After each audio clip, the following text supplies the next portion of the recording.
Hello, welcome to the Whisky Exchange. And I am super excited to be here today with Patrick Zuidam, who I've known probably almost over 10 years now, I reckon, Patrick. It's been a Yeah, while. back when we were still young. We are still young. You are. Aw, so are you. And, I think, I've always been a massive, massive fan. And the thing, I wanted to bring Patrick on to this Meet and Make a series because what I love about what Patrick does is he does so many different things, but everything's great. And, I think that's really, really hard. And I think sometimes you see people that are really specialists and they do an amazing job, but I think it's to be a master of so many trades is absolutely awesome. And it's a really, you can see behind Patrick today, there's some beautiful new stills. And Patrick, for the last, few years, has been hard at work in the distillery, and we've just been talking about sort of how much change has gone on. So, Patrick, it'd be great to kind of get from you sort of what you've been doing over the last couple of years, how you've changed. Like when I visited you, it was small, and now maybe a little bigger. A little bit, yeah. So yeah, we have to come over to see it with your own eyes, of course. Yeah, Absolutely, I'm there. No replacement for that. When this Corona thing is over, yeah, because right now I'm on a plane, train, or automobile. 4.5 hours from London to here, no problem. Definitely. So, can you tell us a little bit about kind of what you've been up to? Because you have made quite a lot of changes in the last few years. And yeah, we keep changing the distillery. We keep expanding capacity, of course. We put some new stills in this year. The spirit still is behind me, and there's a wash still to my right. So those were new this year. So we had to put in 700 meters of stainless steel piping, and then 100 meters of steam lines and all these things. You don't have to do it yourself, but you have to make sure that everything ends up in the right place. So that's always interesting to do. And I will say Patrick is a perfectionist, so he would have been there for everything. Yes, well, yeah, you're saying it kindly, yeah? People have called me other things as well. Brilliant. But yeah, and yesterday the rye harvest started, so that's always nice, to harvest your own grain from the fields. It's all your own grain, isn't it? It's all your own grain now. Not 100% yet, but this year for the rye, it was 100% last year. So last year's harvest took us to now. So basically we were 100% self-sufficient on rye and as well as in corn. That we use for both we use for geneva. And barley, we were mostly self-sufficient, except for the peated stuff, which we buy in Scotland, of course, because they don't do very well peated malt here in Holland, so better off buying it in Scotland. And do you think that, what kind of advantage do you think that gives you having your own grain? Do you think it actually is about quality of what comes out in the wash, or, because grain to... There's several aspects to it, of course. I'm a big believer in terroir, which, of course, in our business, as you know, is a big debate going on about terroir. But I do believe that things taste from the place that they are made. Mm-hmm. And though I do think that terroir has to be something repeatable. Mm-hmm. So I know there's a colleague that says, the barley from that field tastes different than the barley from that field. Ergo, that is proof that it's terroir. No, for me, it also has to be repeatable. So it has to be something that is recognizable in that in the grain, in the whiskey, from that field or from that area, so that is a repeatable, recognizable quality aspect to it. So that I think is really important. So I do believe in terroir, but also it gives you the freedom to choose varieties of grain for different reasons. Farmers get paid, and they get paid very little for growing grain, and farmers get paid by the ton. So the more ton of grain they harvest from the field, the more money they get. Mm-hmm. And The downside to that is that what they want is varieties of grain. You can blend them for that because that's what they get paid for. But they want varieties of grain that produce as much yield as you can from a hectare of land, and then still tick all the boxes that the maltsters and want. But if I grow my own grain, it doesn't matter if that grain is 5 cents a kilo more expensive. Because the cost of the grain is just a small part of the cost of your final product. And then my father always says, you know, if it tastes good, you can sell it. So you know, that little bit of extra cost that you have for growing a different variety grain is a big deal for a farmer because he might make a loss on that field or on that crop. But for us, we just calculate it into the cost of the product. And that little bit of extra cost that provides a different flavor, I hope better flavor, you want it to be something different, something that is different from what others are doing. And I think, you know, it's really interesting because actually I've just come off, well, this week, a call with Mark Renier, who, of course, is talking about the terroir fields. And it was, I mean, it was super interesting because me, I'm a wine person, you know, terroir, it's in my blood. And I've always said, you know, in spirits, I'm not quite there yet, unless it's sugarcane juice-based rums or it's agave. But it's very, very interesting. And what I'm getting excited about is people playing around with all these barleys and is that the way to bring sort of terroir through into the spirit? I promise you it exists. I promise you there is a difference between varieties. There's a difference between different soil types. It's just that you have to be able to recognize it in the final product as well.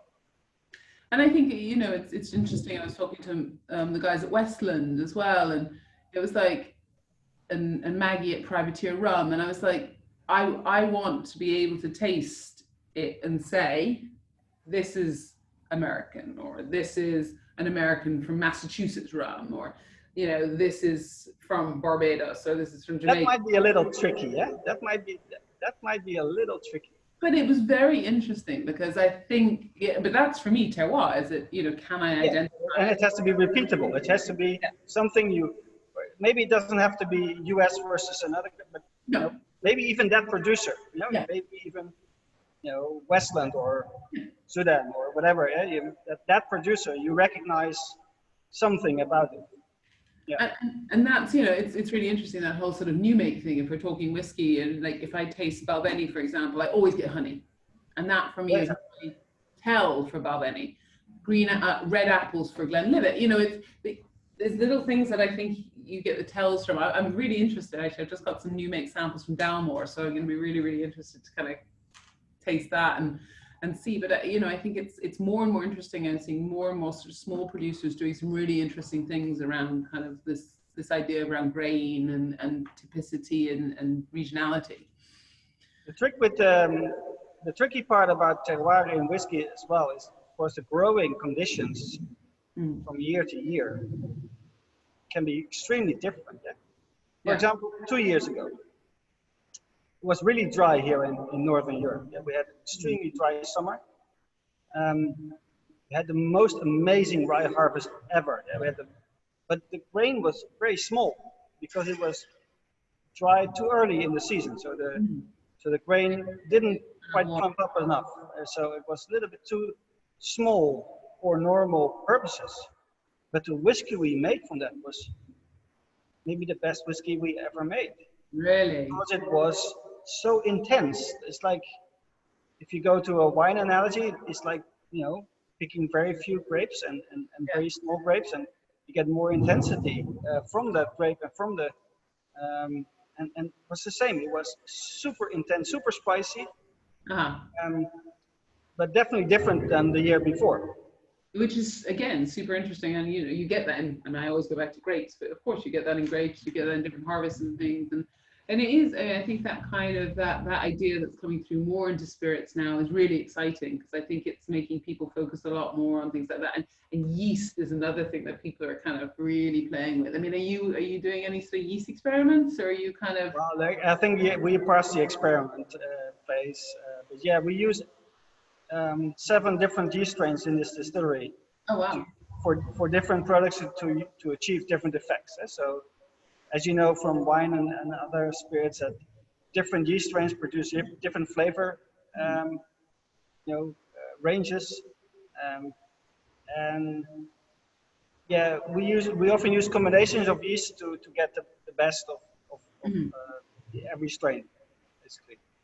And All of our fermentations are mixed fermentations. So for example, malt whiskey is always a mixture of 50% M strain distillers yeast, which is basically the boring standard distilling yeast that everybody uses for malt whiskey, and then we mix that with 50% of a Belgian beer yeast, so dark beer yeast from Belgium, and that gives a lot of fruity notes and estery notes.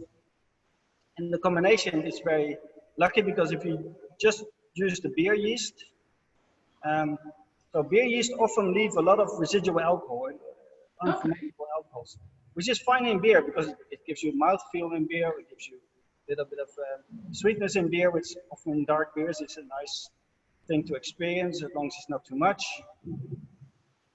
But the M strain is very efficient, so it cleans up everything. So we don't have any downsides to unfermentable sugars in the still, is of course that it might cause burning and fusarol forming in the distillation phase. So you don't want any residual sugars to be in the wash when you distill it. And so that's why the combination is important. And it's so interesting. I'm such a yeast geek. I think that's kind of something I've always been fascinated by, because it just gives you so much flavor in the end. But there's also that back end of it where it's also got to be productive and give you the right combinations of, and as you say, get rid of the sugars and what have you. And I think it's interesting to know sort of combinations and different sort of how people are manipulating yeast to get more flavor out of their wort at the end. Well, another thing is, of course, and that's another analogy with wine, is that we do temperature-controlled fermentations, which in our business is not the norm. And in whiskey distilling, not too many people are using temperature-controlled fermentations, but it gives us the opportunity to keep the fermentation temperature right down and stretch the fermentation duration, the length of fermentation, to 7 days for the malt whiskey fermentation. How long your fermentation time is. And I think you just get so much more flavor when you have a cooler fermentation. You just get all these amazing esters and different secondary. And you get also the malolactic fermentation running complete, and so you get different esters being formed. And that's not good versus bad, because that's not better than the other way, but it's different, and it gives you a different flavor portfolio in your whiskey. It's very interesting you talk about malolactic fermentation, because Dave Brum and I had a massive 2-year debate about malolactic, because in wine it reduces acidity because you're taking your malic acid and you're converting it to lactic acid. It changes acidity, And it was really interesting for me, because I was like, what is it doing in whiskey? And Dave's like, it's adding acidity. And I was like, okay, how's this happening? And we went back and forth on this. It was brilliant. But I think it does. There's so much flavor that comes from mallow. For me, it gives that sort of texturally as well. It's an amazing sort of action. It's different esters being formed, and with the emphasis of different esters being formed. So you got different fruity flavors, maybe a little bit more tropical and more citrusy fruity flavors.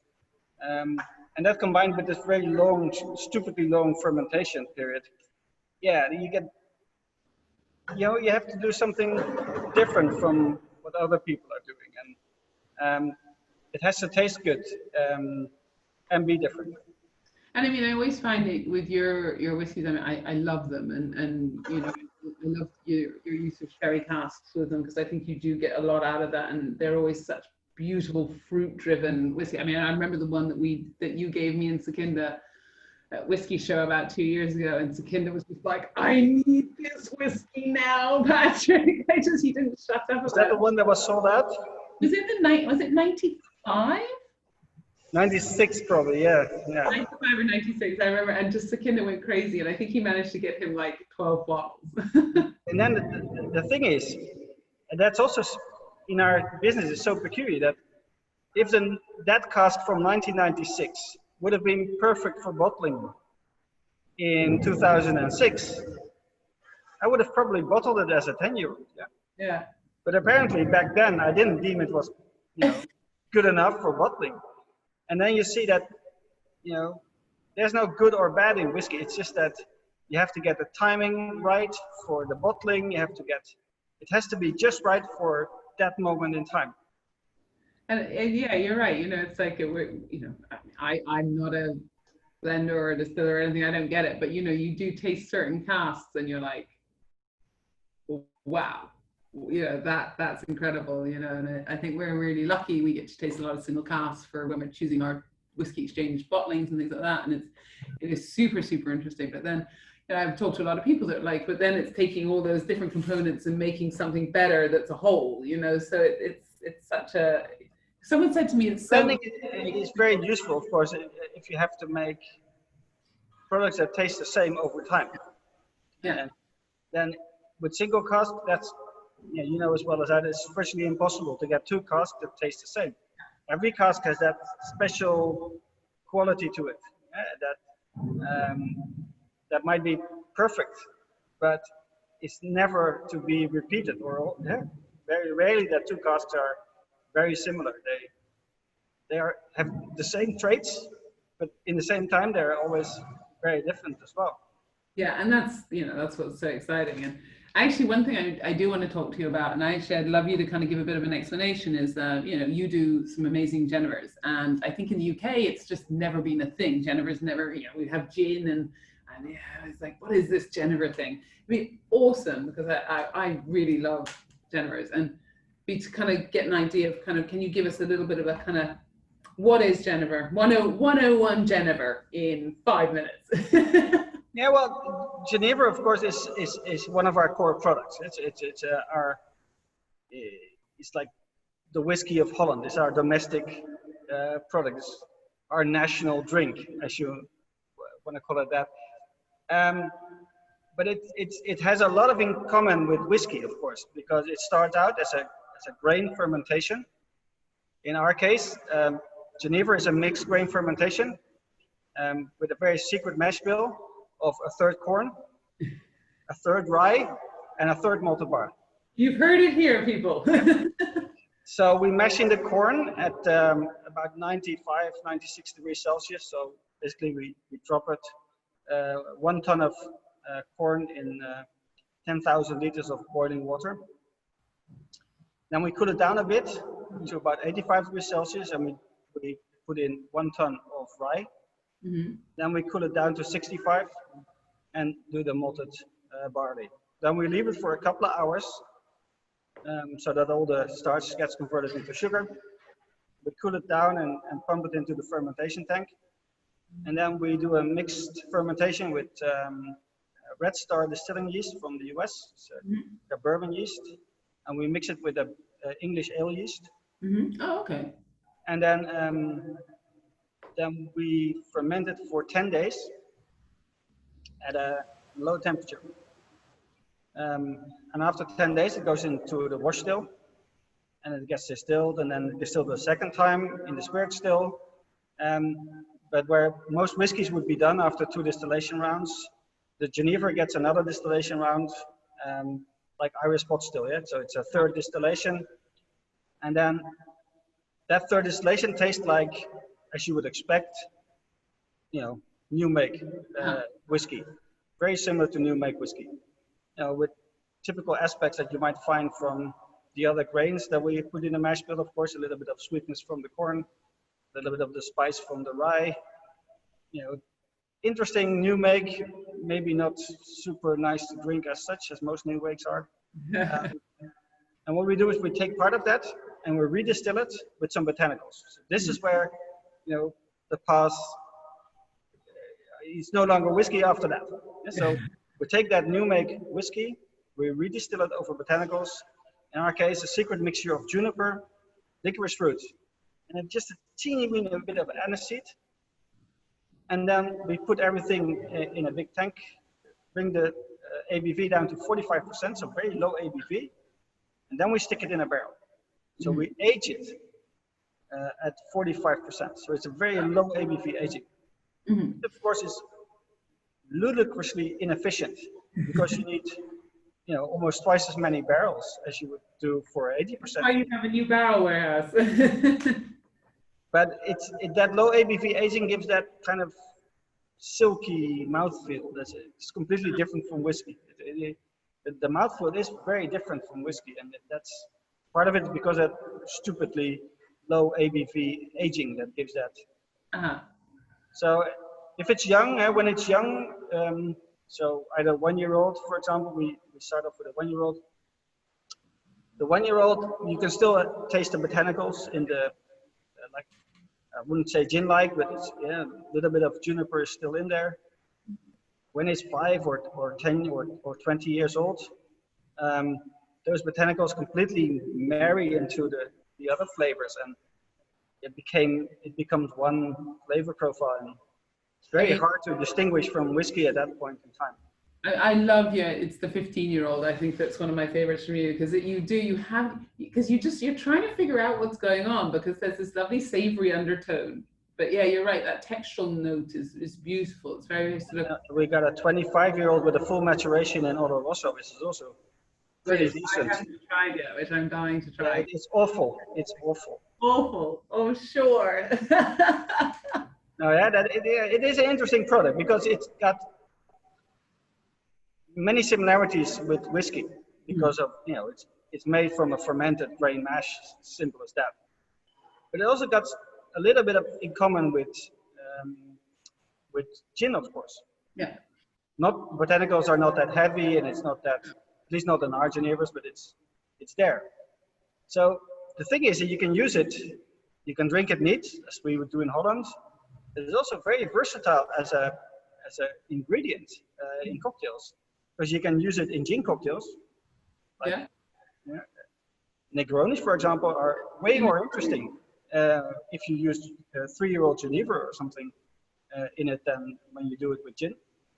Really? Do you know, more layers, gives you more depth of flavor. A Negroni, but actually now I'm thinking about it, I think it'd be super awesome. It actually works really well, but it also makes it awesome Manhattan, for example, which is a drink that you associate with rye whiskey or with bourbon, but not with gin. It makes an awesome Manhattan as well. So it's very versatile. It can be used in gin cocktails, can be used in whiskey cocktails, but also you can drink it like a whiskey, like neat, in a normal Glencairn glass or something like that. And it's nice to kind of, actually, I've never really thought about using it in cocktails, but I'm going to go home and I'm going to try making a Manhattan, and I'm going to try making a Negroni, because now in my head, I'm like, that's going to be great. Negroni with my 1-year-old rye Geneva. Okay, done. So you get that spice, you get that spiciness of the rye, and that really works really well with the bitterness of the bitters that you put in there. I'm there. I'm actually just thinking about it now. I'm getting quite thirsty. If you were here, I would make you one. Yeah. Oh. This whole Zoom thing is nice, but I love it. But yeah, I think I'd love more people to try Geneva here, because I think it's such an interesting spirit, and it's like some of these spirits that I'm getting more into, because like Calvados and which is also awesome. Calvados is also an awesome, beautiful product. Yeah. It's one of my new favorite spirits at the moment. I can't stop drinking Calvados and tonic in the evening. I'm like, happy days. But I think Armagnac is also something like that. It's also very awesome spirit that is so underrated. Yes, absolutely. I mean, there's so many spirits like that. You're just like, I just want to try so many different things. And I think actually one question I have for you is, I remember we did a tasting, and I won't bring up the brand, but we did a tasting, and Patrick and I judged together for a spirits competition, and Patrick makes me fun when we do that. And he makes me judge liqueurs, which is not my comfort zone because I don't have a sweet tooth, but it's always so interesting. I mean, I remember the first time that we get all different types of liqueurs, like from cream to the cassis are always incredible. And then we always get the color round, which is always like the greens, the violets. Yes, the flavor. Absolutely. And what made me laugh one year, I cannot remember what it was, but we had a violet one, which was just beautiful color. And I think Patrick managed to talk about the violet color for about 10 minutes. And of course, Patrick, you make liqueurs. And, you know, and I think, I just don't, how do you manage to do all these different products and still keep the quality? I mean, like, what's going on there? I don't know. It's the thing is, for me, it's so natural because I grew up, of course, you know, I grew up in the distillery. Yeah? But the distillery was founded by my father. You know, me and my brother as kids, you know, I did my first distillations when I was 12. You know, we grew up in between the stills. You know, my first burns in my arms were from the stills. Yeah, this is, you know, at a very young age. You know, the first still that my father had was one of those things that had direct fire underneath. I don't know if you remember those things, but you had to hold like the safety valve and then light the pilot flame and then release the safety valve. Then you had to hope that your eyebrows go back. So yeah, for us, it's just natural. My father used to do liqueurs. So this is where I grew up, in between liqueurs. And then when I got older, I got into malt whiskey. I loved malt whiskey. I love Speyside. So I loved malt whiskey from a very early age. Probably an age where nowadays people cannot drink anymore. But yeah, not that we drank a lot at home. My parents never drank much. But yeah, things were always for tasting. Yeah, I tasted a lot of different things, and then then I got interested in Geneva because Geneva was, back then, it was such an awful drink. It was colorless, tasteless, and I thought, but it has such a great heritage. It's the oldest distilled spirit in the world. My Scottish friends don't agree with that, but okay. But it's a very old product. And we Dutch have always been distilling. And it was one of the biggest export products for Holland for hundreds of years. And it's such a shame that it completely disappeared. So I started to be interested in aging Geneva, and from there I got into that. And then, of course, as I was fermenting for Geneva, I thought, you know, I might as well do a malt whiskey as well. Yeah, and then it never stopped, I think. It snowballed. Now rum, gin, everything. Yeah. So what's next? I think, you know, we keep innovating. We keep doing new stuff. There's new products coming out all the time. Rye Geneva is one of our big products right now. It's growing so fast that I can't seem to keep it in the warehouse. And we got over 10,000 barrels in stock at the moment, not just of Rye Geneva, but of everything. But so it's a considerable stock. But yeah, things. And of course, in our business, I always have to make stuff now that we're going to sell 10 years from now. So you always have to be trying to think, what would be good and what would it taste like in 10 years' time? Yeah, so it's a natural progression, I think. I don't think, well, some things that we do are quite radical maybe, but not too radical. I think we always think that it has to taste good. So we don't do innovation for the sake of innovation. I think if we do innovation, we seek to do innovation to create new flavor profiles, but it has to be balanced, it has to be drinkable, it has to be, you know, I always think that if you taste one of my products, you have to want to have a second glass of it. So not that after one glass, it's so, you know, that you had enough. No, I think it needs to be balanced and elegant. And that is something we always aim for. Even also when we do innovations, it has to be balance and elegance. And I think that's almost the perfect way to end, because whenever anyone asks me how I judge a spirit or a wine, I always say, it's not a one glass wonder. It's a 1, 2, 3, 4, 5 bottle wonder. And, you know, I think that's exactly it. I don't want to buy a product, or I don't want to promote a product that I couldn't sit and happily drink more than one glass, because that's just boring, you know. And you want balance, and balance is the key to sort of any great liquid. You know, I always say, how do you judge great liquid? Balance and complexity. My father always told me from when I was a little boy, he said, you have to make products that people want to buy a second bottle of, because it has to taste so good that people want to buy that second bottle, because otherwise you're never going to have a sustainable business model. Yeah. And, you know, I think that's absolutely perfect way to end. And, you know, thank you so much, Patrick. I absolutely adore talking to you, as always. And I am one of your biggest fans. So thank you. And let's hope we can meet in person next time.